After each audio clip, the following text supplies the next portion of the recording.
Fala pessoas, tudo bem? Hoje nós vamos terminar essa parte inicial aí que é quase uma revisão geral de fisiologia, anatomia, histologia, tá? E vamos falar especificamente de uma visão geral dos neurotransmissores e dos mecanismos de sinalização central, tá? Algumas aulas mais aprofundadas sobre esse tema eu vou deixar lá no final, lá nos cardzinhos, tá? Bom, é importante lembrar, né, do final da aula anterior, que as sinapses, né, para tirar aquela ideia da cabeça, as sinapses elétricas, elas não ocorrem só em animais invertebrados ou animais em uma escala evolutiva inferior, tá? A gente tem ocorrência de sinapses elétricas. Geralmente a gente lembra principalmente quando fala em coração, né? Mas você tem a ocorrência de sinapses elétricas tanto na musculatura lisa quanto na cardíaca, né? E no próprio cérebro, tá? Em regiões do tronco encefálico, do tálamo, do hipocampo e em certas porções do neocórtex. Bom, é importante lembrar aqui que você tem que a célula pré-sináptica, tá? E as células e a célula pós-sináptica, tá? Elas vão formar uma ponte de alinhamento entre conexinas, né? Então a proteína conexina da membrana pré-sináptica com a proteína conexina da proteína pós-sináptica, né? Vai formar o complexo connexon. E isso vai permitir com que o potencial de ação propagado aqui, né, a despolarização resultante dessa área, permita com que, por exemplo, esse monte de sódio que está entrando na despolarização flua para a próxima célula. Tá? E na hora que flui para a próxima célula, através de vários connexons, isso vai permitir com que a próxima célula tenha um grande influxo de íons positivos por causa do sódio, e aí consequentemente alcança o limiar de excitabilidade e você vai indo embora, tá? Essa via, ela embora não seja modulada, né, ela vai ser extremamente importante porque ela permite a sincronização, quando você precisa que várias células respondam ao mesmo tempo ou com um intervalo temporal de milissegundos de diferença. Bom, e aí na sinapse química, né, embora fique mais evidente para a gente, mais óbvio, a vantagem por causa da natureza diferente dos neurotransmissores, mecanismos excitatórios e mecanismos inibitórios, né, o papel de cada situação, é importante a gente lembrar que, vamos lá, na hora em que a célula pré-sináptica libera os neurotransmissores, que eles caem na fenda, né, e você tem que eles vão se ligar a receptores A ou B, na hora em que essa ativação da resposta da célula pós-sináptica acontece, isso não é um evento automático, tá? E isso não é um evento simplificado. Tá? Um neurotransmissor se liga a um receptor e gera a resposta, garante. Provavelmente isso não vai acontecer, né? Isso, por exemplo, numa resposta excitatória não vai permitir com que a célula alcance o limiar de excitabilidade. Daí a importância da gente ter a ideia de que, principalmente quando a gente fala em neurônios, tá? Você vai ter vários neurônios fazendo sinapses, né? Contatos químicos com várias outras células, que podem ser inclusive outros neurônios, como é o nosso exemplo aqui. Então, no caso dessa somação espacial, o que a gente tem? Demonstra para a gente 3 células pré-sinápticas liberando neurotransmissores, né, no mesmo dendrito da célula pós-sináptica, e isso vai, nesse caso aqui, tá liberando o neurotransmissor excitatório.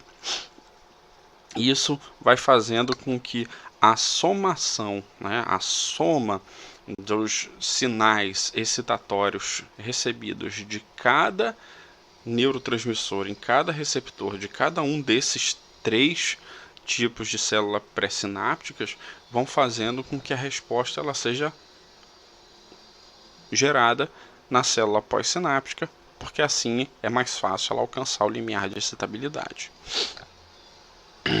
Quando você fala na somação temporal, a consequência do processo é quando você tem que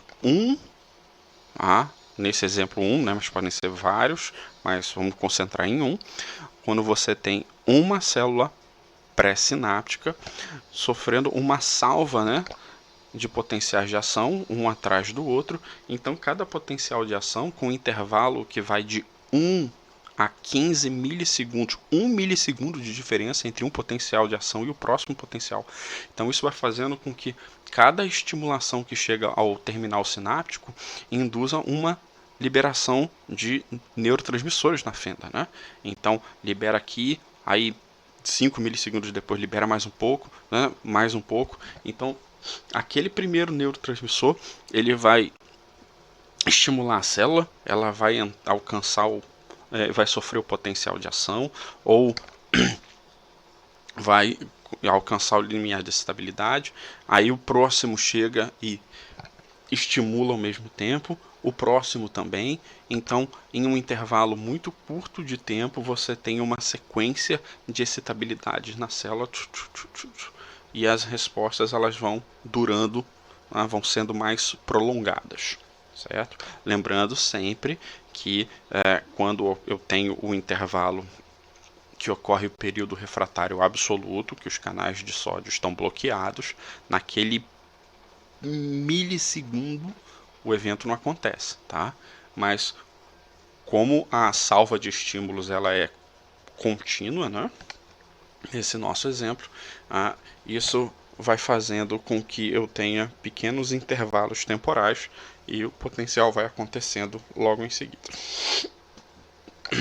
Bom, e nunca é demais lembrar que as sinapses químicas elas vão permitir com que você tenha respostas excitatórias e respostas inibitórias na célula pós-sináptica, tá? Então, no primeiro exemplo, nós temos uma situação em que eu tenho a liberação de um neurotransmissor na fenda e esse neurotransmissor, por exemplo, induz a abertura dos canais de sódio, tá? E na hora que eu tenho um influxo de sódio, está entrando carga positiva. Se a quantidade de carga que entra permitir com que a célula alcance o limiar de estabilidade, ela vai sofrer o potencial de ação bonitinho lá. Beleza. Logo, ela vai ter uma resposta excitatória. No outro exemplo aqui, a célula pré-sináptica libera lá um neurotransmissor qualquer e esse neurotransmissor induz a abertura de canais de cloreto aqui, né? De cloro. Então, abre o canal, o cloreto, ele lembra, assim como o sódio, ele é mais concentrado no meio externo, embora a célula seja eletronegativa, mas o gradiente de concentração é mais potente aqui do que o gradiente eletroquímico. Então vai entrar cloreto na célula, isso vai fazer com que a célula fique mais negativa, né? Que ela fique mais polarizada, então ela pode hiperpolarizar, certo? E consequentemente vai provocar uma resposta inibitória. Bom, você lembra que existem 4 vias principais de sinalização de recepção, tá? A via ionotrópica, a via metabotrópica, a via associada a proteínas com enzimas, né, que a gente chama de vias quinase, tá? E a via dos receptores nucleares, tá? Em geral, as vias associadas às respostas neurais, elas são as vias 1 e 2, que é o que a gente vai lembrar simplificado aqui. A via dos canais iônicos e a via das proteínas G. Tá? Eu vou deixar lá no final lá dos cards o link para você dar uma reforçada. Nunca é demais, tá? Para ver sobre as vias de sinalização. Bom, na via ionotrópica, como o próprio nome diz, tá? A via associada aos íons, aos canais iônicos, você vai ter que o receptor é o próprio canal. Então, na hora em que a molécula neurotransmissor, se liga ao canal. Tá? Essa ligação faz com que haja uma alteração na conformação da estrutura da molécula e, em geral, o canal que está fechado, mas com a ligação do neurotransmissor, esse canal abre e isso permite com que haja um fluxo de íons, certo? Esses íons podem ser principalmente o sódio, o potássio e o cloreto, tá? Embora possa ocorrer cálcio também, tá? Mas com uma frequência menor. Bom, então aqui a gente tem um exemplo em que eu tenho um receptor nicotínico de acetilcolina. A acetilcolina ela se liga, o canal abre e isso permite com que haja o fluxo de íons, certo? Seguindo o gradiente, o fluxo de íons sempre é segundo o gradiente, tá? O gradiente de concentração, às vezes potencializado pelo gradiente eletroquímico. Essa via é uma via extremamente rápida, porque o neurotransmissor ele se liga no sítio, tá? E na hora em que liga, geralmente são dois, né? Um só não é suficiente, eles dois ligam, altera e responde. E assim como liga, também desliga. E na hora em que desliga, o canal volta para sua configuração original, no caso aqui fechado. Existem situações muito raras em outras vias, né, em que o canal está aberto e a ligação faz ele fechar, tá? Embora não seja o caso típico aqui. E o outro exemplo do lado aqui que a gente tem é um receptor de GABA tipo A, tá? Em que na hora em que o GABA se liga ao seu receptor GABA a ligação faz com que o canal abra e isso permita com que haja um influxo de cloreto, e aí no caso aqui a célula vai hiperpolarizar. Na hora que o GABA desliga, o canal fecha. Então perceba, é uma resposta rápida, duração média de milissegundos, tá? Mas lembra, isso é o suficiente para induzir uma resposta naquela célula lá, e naquela célula isso pode envolver uma resposta em cascata em todo o circuito associado àquela célula. Tá? E lembra que não vai acontecer só em uma célula. Você tem conexões múltiplas entre múltiplas células. E isso vai ser uma resposta potencializada. A outra via é a via das proteínas G, a via metabotrópica, em que você tem basicamente dois elementos centrais. Você vai ter uma proteína receptora, tá? E essa proteína receptora ela está associada a uma proteína interna que é chamada de proteína G. Você lembra que a proteína G ela tem três subunidades: alfa, beta e gama. E a subunidade alfa ela tem ligada a uma molécula de GDP, guanosina difosfato. Tá? E aí o que acontece?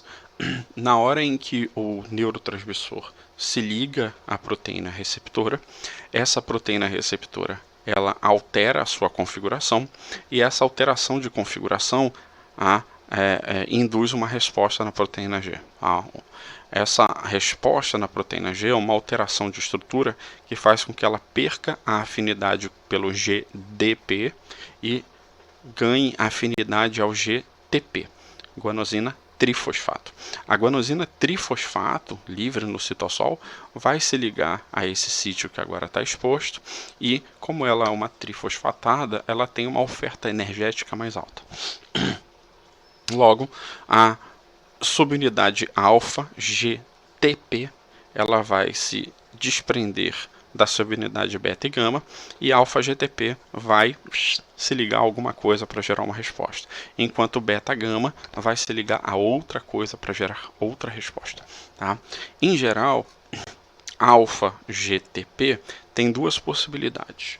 A primeira possibilidade é se ligar a uma proteína canal iônico na membrana. Tá? Essa proteína ela pode estar fechada ou pode estar aberta, em geral está fechada. Na hora em que a alfa-GTP se liga aqui, a proteína ela é ativada, abre e permite com que haja um fluxo de íon para dentro ou para fora. Aí você fala, mas é a mesma coisa que o canal iônico. Não, no canal iônico a via dura milissegundos. Aqui vai durar enquanto houver energia no GTP, porque a alfa-GTP permite a ativação do canal, certo? Então dura segundos, dura um pouco mais de tempo. A outra possibilidade é quando a alfa-GTP se liga a uma enzima, em geral essa enzima está inativada, e na hora em que a alfa-GTP ligam, enquanto houver energia, a enzima está ativa e essa enzima vai fazer geralmente uma clivagem.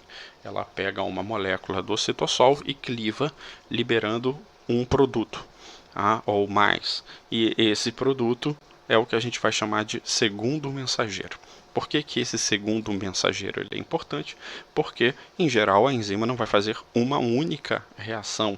Ela vai fazer várias reações, então vai gerar vários segundos mensageiros. E aqueles vários segundos mensageiros vão se ligar a várias moléculas, então a reação vai ficando em cadeia. Certo?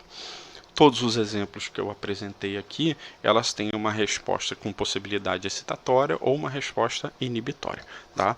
Assim como a alfa-GTP pode ativar a enzima, a alfa-GTP pode inibir a atividade enzimática.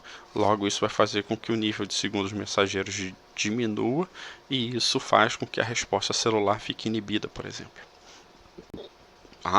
Então, perceba que se você levar em consideração que um único neurotransmissor ativa um receptor e essa modificação no um receptor ativa uma proteína G,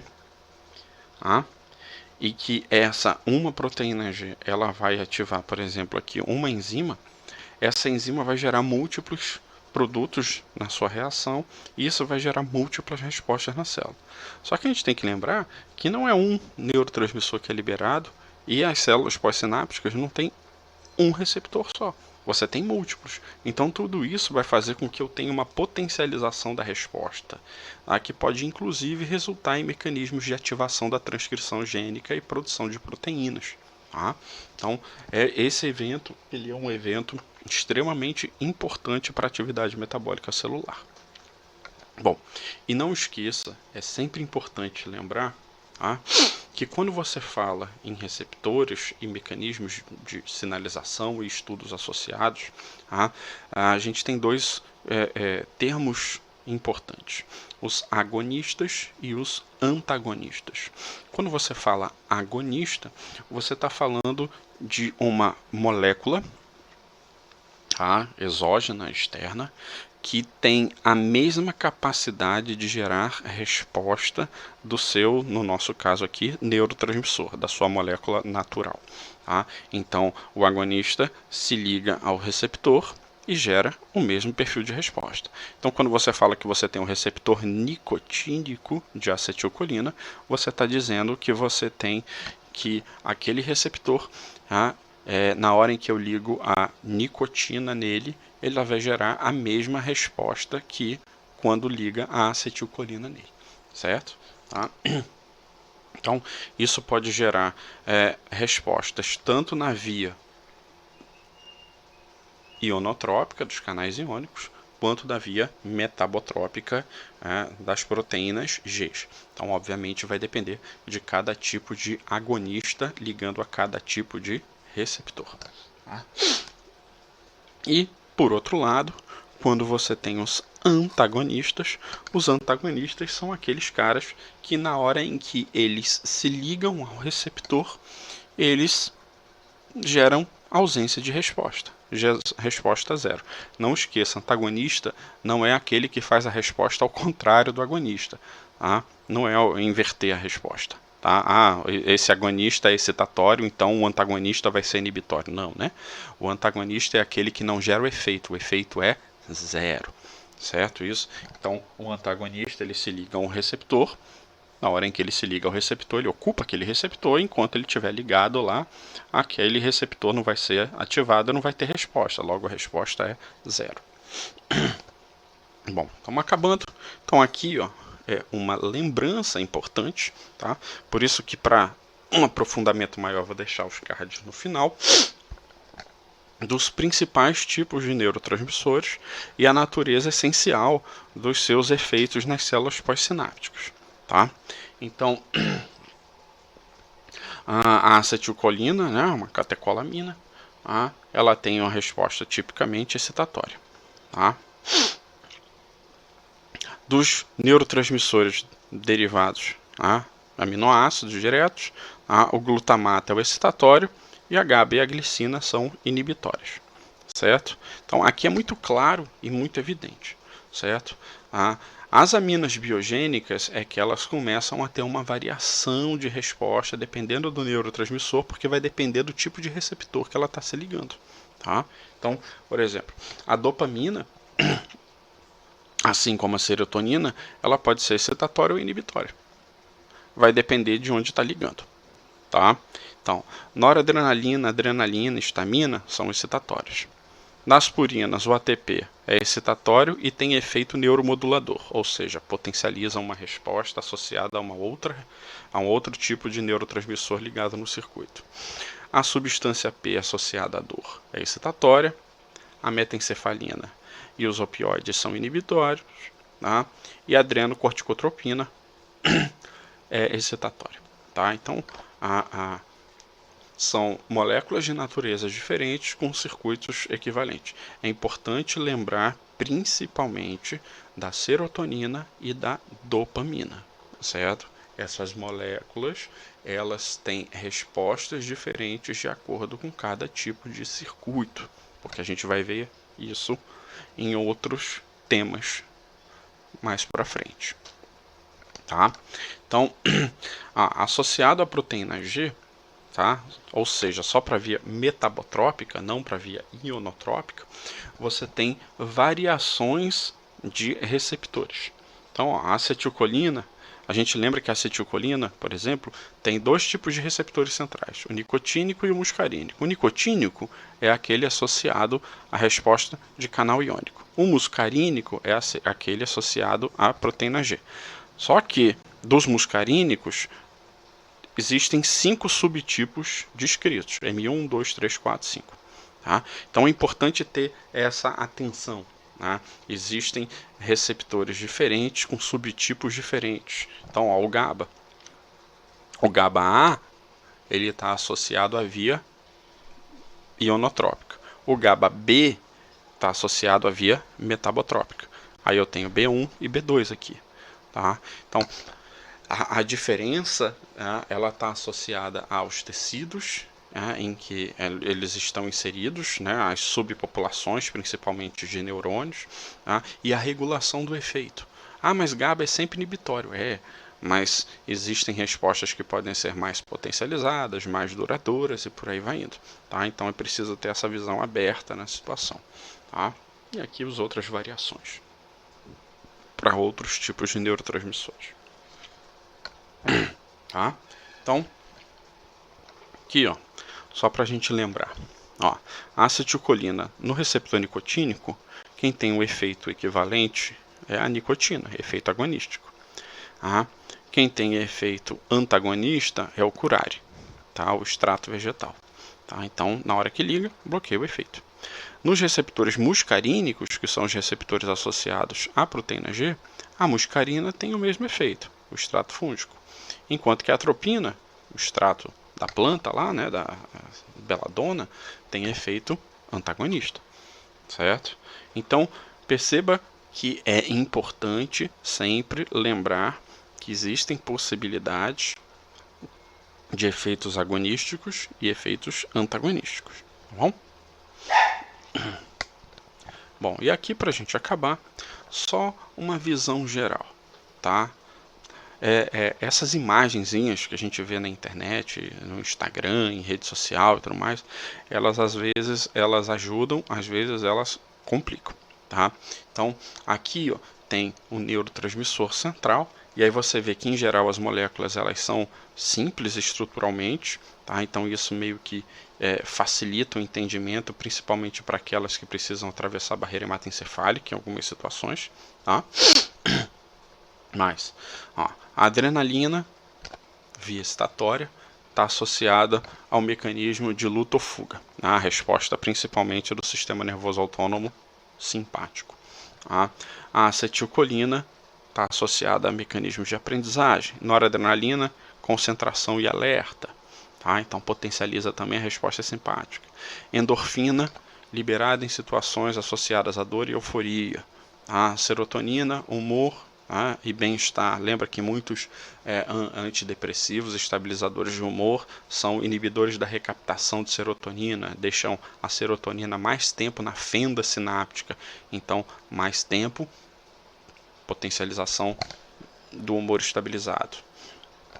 Dopamina, principalmente associado ao sistema mesolímbico, né, as respostas de prazer.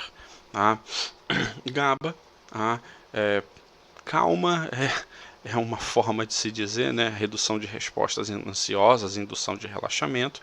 Glutamato, reforçador de memória e aprendizagem. E ocitocina, amor, é uma forma muito simplificada de dizer, né? Então, como digo, essas imagens que circulam, tá? Então, a ocitocina, a gente vai ver muito o efeito dela, ela tem mais um efeito comportamental, uma indução de efeito comportamental de aproximação e de interação social, certo? É a interação entre mãe e filho, é a interação entre indivíduos próximos, tá? Então, amor é um negócio, não vou nem dizer fluido, né? Mas vamos deixar para o conceito ocidental, tá bom? Então, vamos trabalhar a ocitocina como uma ideia de interação e de aproximação, né, de estabelecimento de laços positivos, tá bom? Então, como eu disse, era simples e direto. Tá? Nos cards finais aqui, você consegue reforçar as visões de sinalização. Então, na aula de sinalização, mostro os exemplos principalmente das vias metabólicas, né, metabotrópicas, da variação da ativação, por exemplo, da adenilato ciclase, que só vai gerar um mensageiro secundário, né? Enquanto que na via da fosfolipase C você tem dois. Tá? Então, para lembrar, é bom também. Tá? E um pouco mais sobre neurotransmissores e suas variantes. Tá bom? Então, espero que fiquem bem. Se tiver dúvida, deixa nos comentários. Gostou? Dá uma moral. Tá? Fiquem bem, se cuidem. Tá? A gente se vê na próxima semana. Um abraço a todos.